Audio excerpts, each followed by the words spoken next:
Então, para a gente começar a falar aqui da indústria, lembrando, isso aqui não vai ser uma aula de história, então não dá para a gente aprofundar muito nos aspectos históricos, né?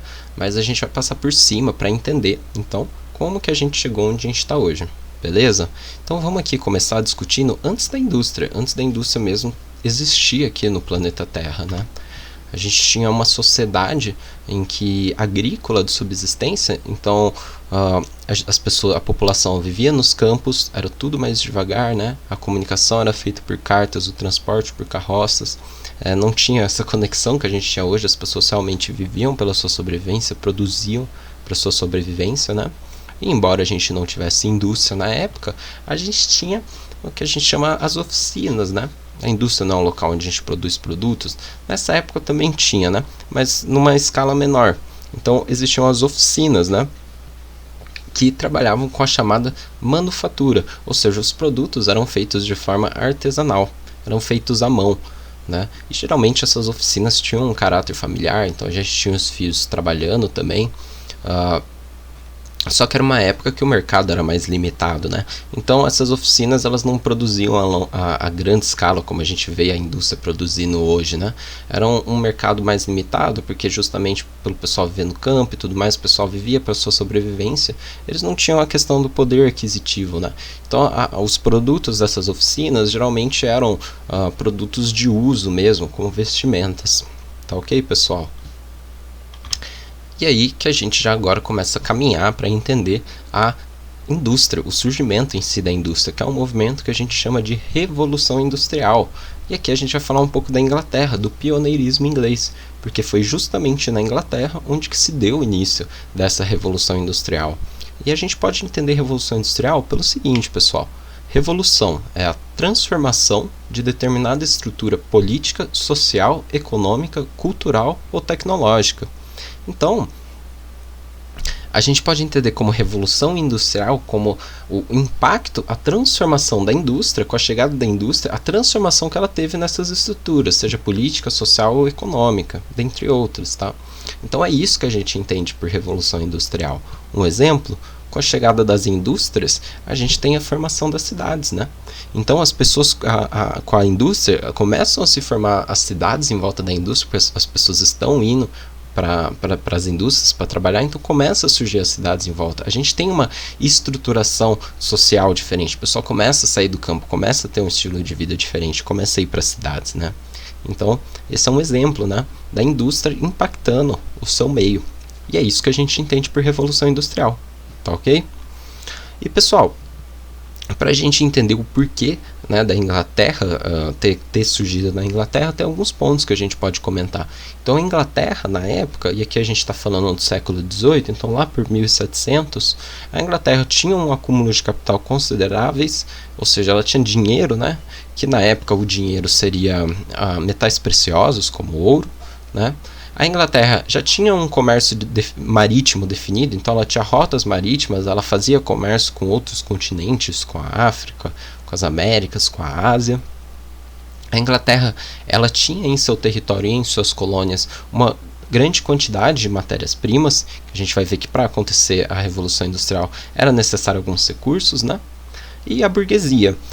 A burguesia, pessoal, a gente pode entender que como a classe social que tinha mais dinheiro, que tinha capital, né? Então essa seria a burguesia. E a burguesia teve sim o seu papel na Revolução Industrial, porque a gente vai ver que ela ajudou, por assim dizer, no financiamento do surgimento das indústrias. Ela investiu no financiamento das indústrias, tá?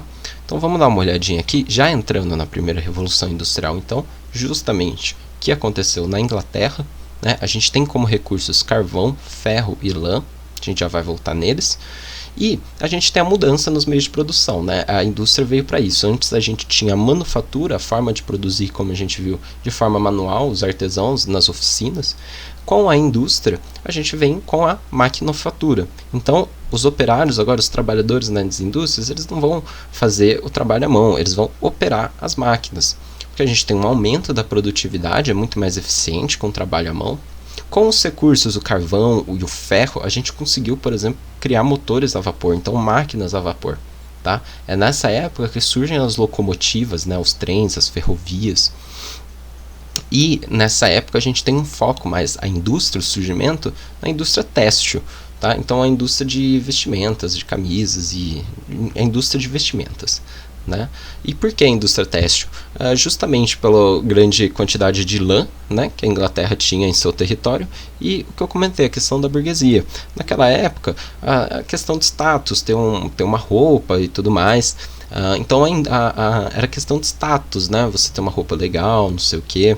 Então tem um investimento da burguesia e tem um investimento da burguesia nesse sentido, e é justamente por isso que a gente vê a princípio aparecendo só a indústria, não só a indústria, mas com mais ênfase na indústria têxtil, tudo bem? E na chegada, né, o pessoal, como que ele se organizava lá? Bem diferente das oficinas. Então agora a gente tem uma divisão do trabalho. Então se a gente tem um processo, a gente quer chegar num produto, a gente vai dividir, né, as etapas desse processo, né?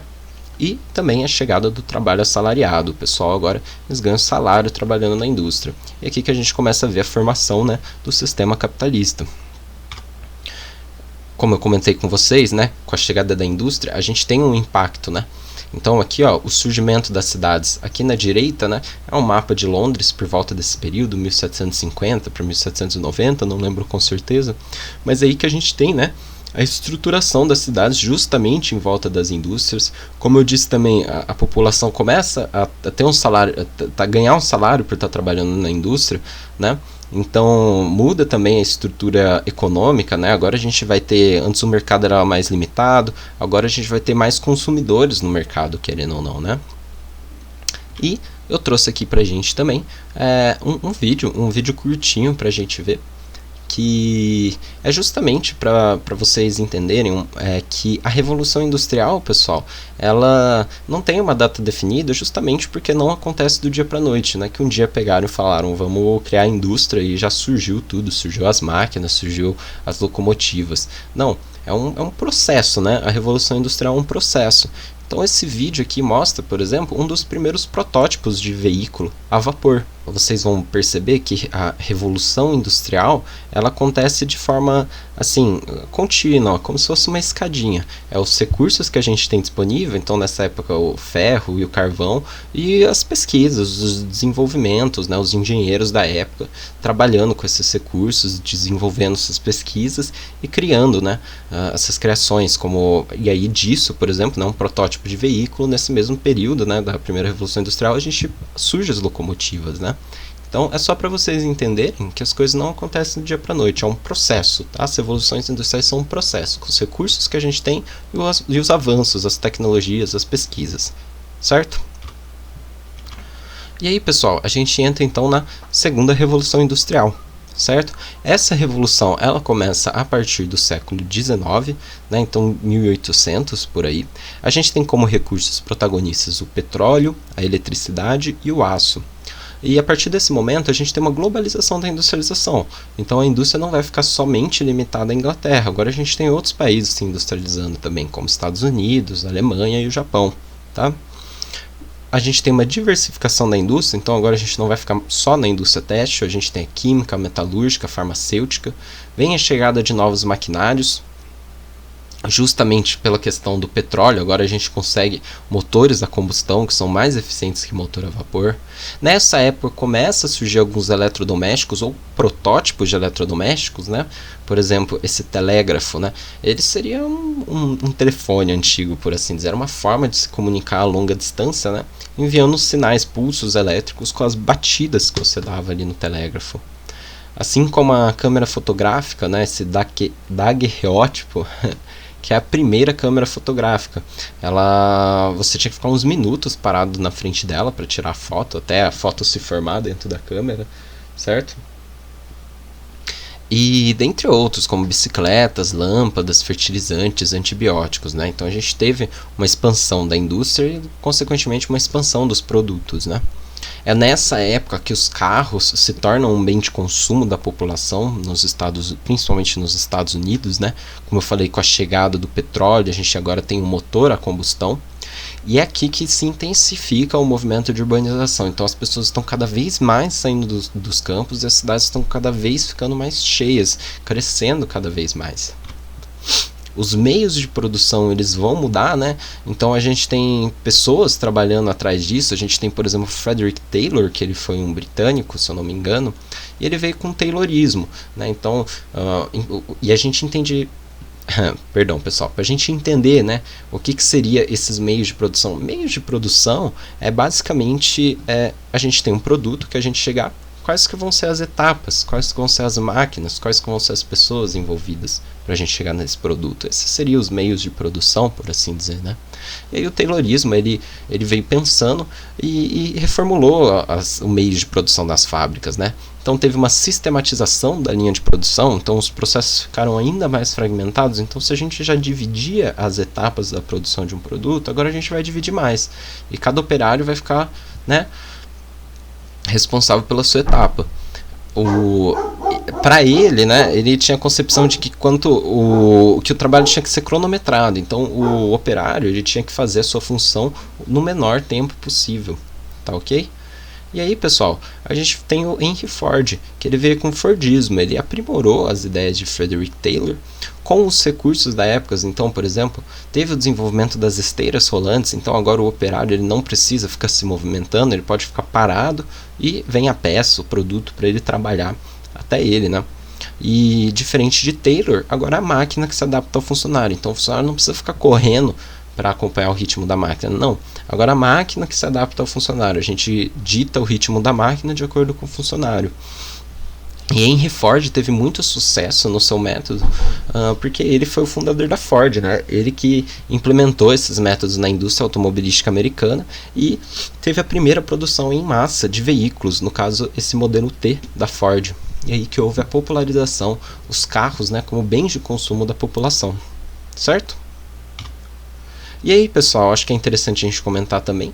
Tem o filme Tempos Modernos, interpretado por Charlie Chaplin, um filme bem famoso já, talvez você já tenha ouvido falar, um filme bem velho também. Mas ele retrata a perspectiva do operário, né, nessa primeira, segunda revolução industrial. Porque, querendo ou não, é muito diferente do que a gente tem hoje, né? Hoje em dia a gente tem direitos trabalhistas, a gente tem ambientes, legislações de segurança, né, dentro dos ambientes de trabalho. Antigamente não era bem assim, né? Então ocorria acidentes de trabalho, ocorria até mortes dentro do trabalho devido à falta de segurança. As fábricas eram lotadas, tinha o trabalho infantil, o pessoal tinha que trabalhar longas jornadas de trabalho e receber um pouco, né? Então esse filme, para quem tiver curiosidade, ele retrata um pouco a perspectiva, né, de uma forma cômica, é um filme de comédia, a perspectiva do trabalhador nessa época, certo? E aí, pessoal, a gente pode chegar então aqui na terceira revolução industrial, tá? Que ela acontece a partir ali do século XX, então de 1900, 1950. Essa é uma revolução industrial que a gente ainda diz que a gente vive ela ainda está muito presente no dia a dia, né? Porque muitas das coisas que a gente tem hoje, as tecnologias, foram desenvolvidas nesse período aqui, tá? Então, recursos protagonistas, a gente tem energia nuclear, eletrônica e informática. Pessoal, esse período ficou marcado então por grandes guerras mundiais. Então a gente tem a Primeira e a Segunda Guerra Mundial, e embora a guerra não seja uma situação bacana, né, de forma alguma, a gente, querendo ou não, teve um grande desenvolvimento tecnológico nessa época, porque é só a gente pensar, né, pessoal, quanto mais desenvolvido você tiver, mais tecnologia que você tiver do que o seu inimigo, você vai ter uma vantagem sobre ele, né? Então foi nessa época que a gente teve uma grande expansão dos meios de comunicação, justamente pela comunicação ali na guerra, né, o surgimento do rádio e tudo mais. A gente também, nesse período, a gente teve a Guerra Fria, né, que foi depois da Segunda Guerra Mundial. E como eu disse, pessoal, isso aqui não é uma aula de história, então não dá pra gente aprofundar muito, embora seja interessante, né? Mas a Guerra Fria, que foi um conflito não armado entre Estados Unidos e a antiga União Soviética.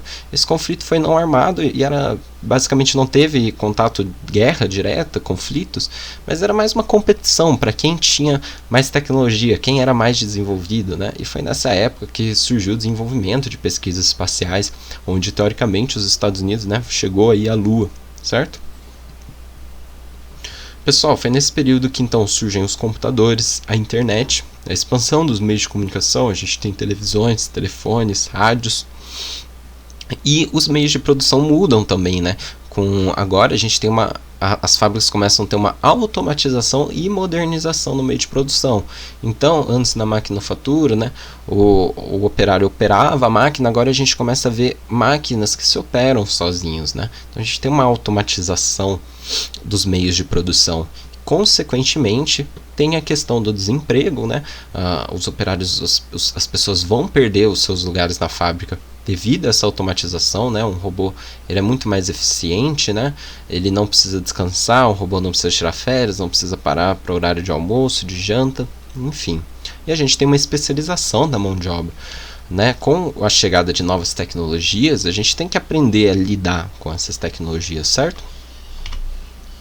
E essa revolução industrial, pessoal, também ficou conhecida como revolução informacional, tá? Devido ao grande fluxo de informações que começou a circular. Então, como eu comentei, foi nesse período que a gente tem muitas tecnologias que ainda fazem parte do nosso dia a dia ainda hoje, né? Elas surgiram durante esse período.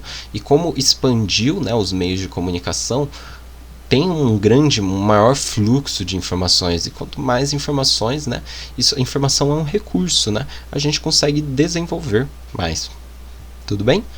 Então, aqui eu trouxe agora alguns aparelhos, algumas tecnologias, né, e a evolução delas, pessoal, porque assim, nesse período, com esse fluxo de informações, a gente tem um desenvolvimento muito rápido de tecnologias. Vocês vão ver que em intervalos muito curtos, as tecnologias estão evoluindo de uma forma absurda. Então, em 1939, a gente tem um dos primeiros protótipos de computador, né? Foi criado por Alan Turing, um britânico. Foi justamente no período da Segunda Guerra Mundial. Esse computador ele foi criado para decifrar as mensagens dos alemães. Então, dessa forma, descobrir o posicionamento das tropas e tudo mais. E dizem, né, historiadores, que esse computador, essa criação, ela ficou responsável por diminuir a guerra em 5 anos, certo? Quem tiver curiosidade, tem um filme, né, acho que é O Jogo da Imitação, que retrata a história do Alan Turing e a criação mesmo da bomba, né, o computador criado por ele. Pessoal, alguns anos depois, em 1976, a gente tem a comercialização do primeiro computador de uso pessoal, né? Então, o Apple I, considerado o primeiro computador de uso pessoal desenvolvido pela Apple, né? Então, como vocês podem ver, de madeira, não tem nem monitor. Mas 5 anos depois, a IBM, outra indústria de tecnologia, né, lançou esse computador que vocês estão vendo na direita, que foi um grande sucesso, né, tanto de uso doméstico, então uso pessoal, e uso dentro das empresas, né? E a gente já vê, né, pessoal, de 5 anos, de 1976 do Apple I para 1981 foram 5 anos. E olha só a diferença dos computadores, né? A Apple também lançou um computador, o Apple II, nessa época, que também tinha uma tela colorida, já tinha um mouse, um leitor de disquete, não tinha CD ainda. Mas é só para vocês terem uma noção, como aqui agora as coisas começam a se desenvolver muito rápido, tá certo?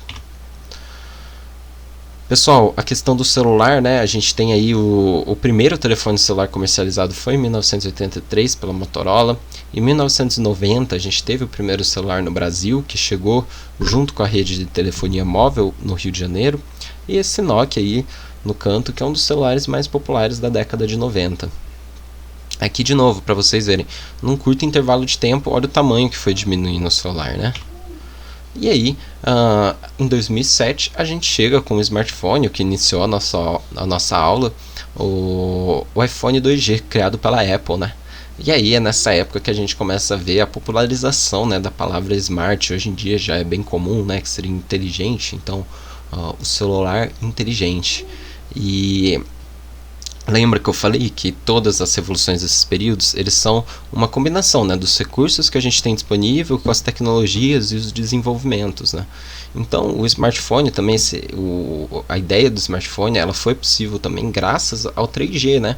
O 3G, hoje a gente fala de 4G, né? Mas basicamente é a conexão dos celulares, tá? É a taxa com que eles recebem e transferem, é a taxa com que recebem e transferem informações, né? E o 4G é uma evolução do 3G, assim como o 3G é uma evolução do 2G e assim por diante, né? Hoje a gente até fala de 5G e a gente vai comentar um pouquinho na aula seguinte. Mas o 3G, que chegou por volta de 2002, 2003, ele possibilitou, né, a existência do smartphone porque ele possibilitou a conexão dos celulares com a internet, certo? E aí aqui eu trouxe um recapitulamento para a gente, né, ver como que foi na escadinha da Revolução Industrial. Então a gente tem a primeira Revolução Industrial que veio aí com o vapor, né, inovando as máquinas a vapor, as locomotivas. Já na segunda Revolução Industrial a gente tem a eletricidade, a gente sabe a facilidade que a eletricidade traz na nossa vida hoje em dia. E na terceira Revolução Industrial, como comentei, a gente ainda, né, discute sobre a terceira Revolução Industrial, que veio com o poder da computação, né? Então aqui começa a surgir as automatizações, como comentei, as tecnologias presentes na nossa vida até hoje. E a quarta Revolução Industrial, que é o que a gente está discutindo aqui agora, que ela traz né, como fator principal, por assim dizer, a inteligência, né? É justamente pegar o poder de computação que a gente já vem desenvolvendo e dar inteligência.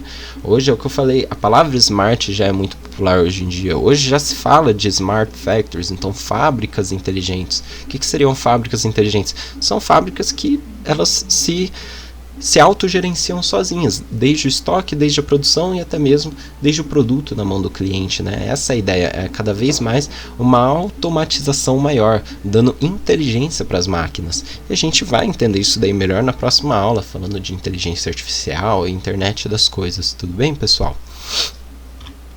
E também eu acho importante aqui a gente passar sobre a Revolução Industrial no Brasil, a gente entender como que foi a indústria aqui no Brasil, né?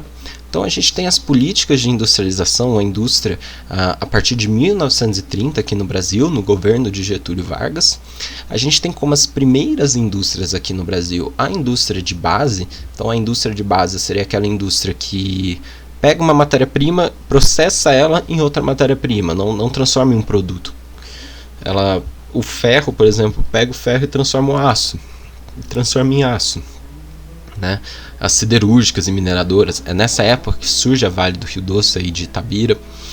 A partir de 1956, no governo de Juscelino Kubitschek, a gente tem a chegada das multinacionais aqui no Brasil. Foi justamente uma política do JK, do Juscelino, para a gente industrializar mais o Brasil, abrir as portas para receber as indústrias multinacionais. Um fato curioso, foi nessa época que grande parte do sistema rodoviário começou a se expandir muito aqui no Brasil, justamente para atrair a indústria automobilística, criar e expandir estradas, para trazer a indústria automobilística aqui. E o Juscelino Kubitschek ele também tinha uma política, né, de 50 anos em 5. Então a ideia era desenvolver 50 anos em 5 anos. Porque, pessoal, veja bem, o Brasil começou a se industrializar a partir de 1930. A gente viu que a Revolução Industrial ela iniciou por volta de 1700. Então o Brasil estava aí uns 200 anos atrasados. Tinham países que tinham pegado desde a primeira, segunda, terceira. A gente chegou assim na terceira, por assim dizer, né? Então a gente tem algumas consequências disso, né? Embora a gente tenha, né, surgiu as indústrias de base, recebendo indústrias multinacionais, a gente tem um endividamento externo, tudo bem? Justamente por essa questão de como a gente não fez parte do processo, a gente só entrou, né? Então o Brasil não tinha uma base de desenvolvimento da indústria, que não tinha tecnologia, desenvolvimento, pesquisas de tecnologias brasileiras, né? Então tinha que importar muito disso daí, né? A gente tem um desenvolvimento desigual também, como eu disse, com a chegada da indústria a gente tem um impacto, né, numa estrutura social, econômica, política, só que essas indústrias vieram mais para a região sul e sudeste do Brasil, e outras regiões não receberam as indústrias. Então a gente até tem um movimento migratório aqui dentro do Brasil de pessoas de outras regiões vindo para essas regiões justamente para trabalhar, né? E o que eu comentei, a dependência econômica e tecnológica. O Brasil não tinha uma base de desenvolvimento tecnológico, de pesquisa, ele tinha que importar muitas tecnologias para suas indústrias, certo? Mas é importante a gente lembrar que hoje o Brasil é sim um país industrializado. Eu trouxe esse gráfico aqui para a gente ter uma ideia, né, que esse gráfico é a participação da indústria de transformação dos países, né? Então, indústria de transformação, diferente da indústria de base, seria aquela que a gente pega a matéria-prima e a gente produz o produto final, né? Esses dados são de 2020 e o Brasil se encontra em 14º, né? Mas é interessante a gente comentar aqui que até 2014, se eu não me engano, o Brasil estava entre os top 10 nesse gráfico. Hoje ele já veio perdendo sua posição. E aí eu já quero aproveitar e fazer uma ponte para a China, né? Por que o Brasil vem perdendo a sua posição? A gente pode entender isso vendo como que a China está em primeiro lugar. Se vocês verem, a China tem uma participação muito significativa. Ela tem 2 vezes maior do que os Estados Unidos, que está em segundo lugar. E isso, pessoal, é justamente pela questão da China investir muito no desenvolvimento da indústria, no desenvolvimento principalmente dessas tecnologias 4.0, da quarta revolução industrial que a gente está discutindo aqui, certo? E como eu comentei anteriormente, o Brasil ele ainda não tem essa base tão solidificada de desenvolvimento aqui dentro de tecnologias, tudo bem? E aí, pessoal, a gente pode até falar de hoje em dia de uma corrida tecnológica, né? Então a gente tem para ver quem que vai ser o próximo protagonista da economia global, quem que vai ser o país mais rico, que vai ter mais tecnologia, que vai exportar mais tecnologia. A China tem um programa chamado Made in China 2025, que é basicamente políticas de incentivo à industrialização no sentido da indústria 4.0, está cada vez mais desenvolvendo tecnologias relacionadas à indústria 4.0. A gente tem outros países também, né, que estão nessa corrida, por assim dizer, que estão buscando se desenvolver cada vez mais, como Estados Unidos, Alemanha, Japão. E é interessante a gente levantar um ponto aqui, pessoal, que assim, hoje a gente considera que a gente está nesse contexto de quarta revolução industrial, mas não são todos os países, a gente ainda vive a terceira revolução industrial, né? A gente está caminhando para a quarta. A gente pode entender que, numa régua, né, pegar aqui como terceira revolução industrial e aqui como quarta revolução industrial. Então tem países que ainda estão aqui mais perto, né, da terceira revolução industrial, caminhando para a quarta revolução industrial, e tem países que já deram passos mais longos, né, que já têm um desenvolvimento, que estão mais perto aqui dos padrões da quarta revolução industrial. Tudo bem? Aqui é interessante a gente comentar a comunicação instantânea, o 5G.